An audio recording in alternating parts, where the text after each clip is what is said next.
I am the official spokesperson of the Democratic Party in Libya. On behalf of the Libyan people, I would like to thank the British people and Her Majesty's government for helping us getting rid of the brutal dictator Gaddafi. Getting rid of Gaddafi was nothing short of a miracle. We'll always be grateful to Britain. I believe that the Conservative Party, which helped us in this respect, stands for freedom and human rights throughout the world. Unlike Labour Party, which supports dictatorships in North Africa, in the Middle East, and in Central Asia. For example, Mr. Tony Blair and Mr. Peter Mandelson used to be on the payroll of Gaddafi.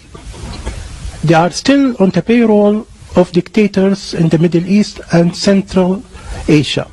We need to make a very clear distinction between the Conservatives and the Labour Party. We believe that the Conservative Party will go on to help the Arab Spring and support the revolutions throughout the Middle East. Thank you.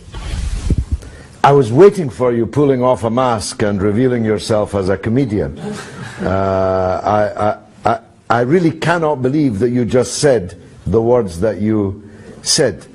The idea that the Conservative Party supports the Arab Spring against dictatorships is so wrong, I don't know whether to laugh or cry. And you obviously haven't been in Libya for a long time. You can't have been.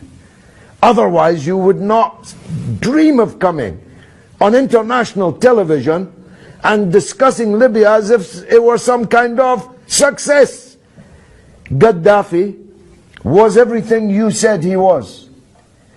And it takes real genius to make Libya worse than it was under Gaddafi. And that's what's been achieved by your friends in the Conservative Party and NATO and their allies, no doubt, in exile in London and elsewhere. Libya no longer exists. Libya is 5 Libyas, 10 Libyas, 20 Libyas, 100 Libyas, all massacring each other. The country is sailing in blood. Hundreds of thousands of refugees are jumping on boats to try and escape and drowning in the Mediterranean. Your country was bombed day and night by NATO. And now Sirte, which was bombed by the Americans when Gaddafi was in, is a self-declared part of the ISIS caliphate. Some success story.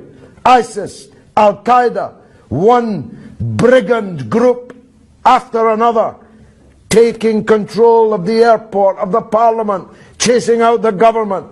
How many prime ministers have you got? How many foreign ministers? It's an absolute catastrophe, Libya.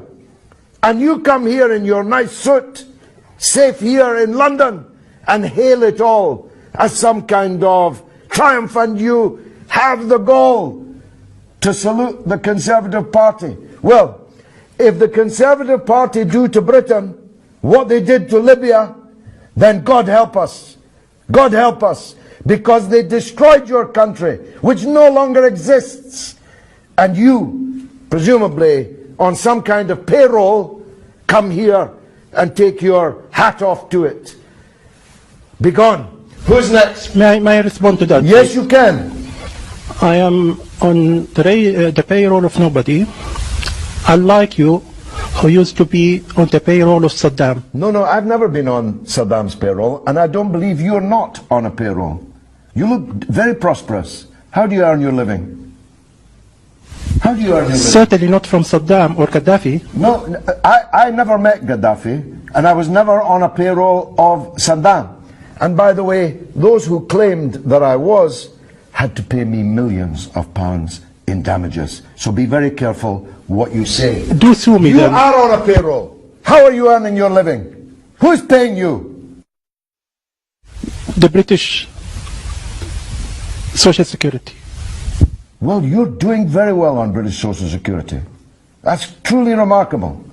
In fact, I think I'll call the police, because you must be a benefits cheat, because you can't possibly have the lifestyle you live on British Social Security. What But leave that lifestyle? aside. What lifestyle is that? Leave that aside. I don't know if you've just checked out for the afternoon from some kind of psychiatric unit, but if you are coming here on international television to claim that what's happened in Libya is a success, then you must be insane. If you're not on a payroll, you can only be saying this because you are unwell. Your country has ceased to exist, and you want to thank David Cameron for it?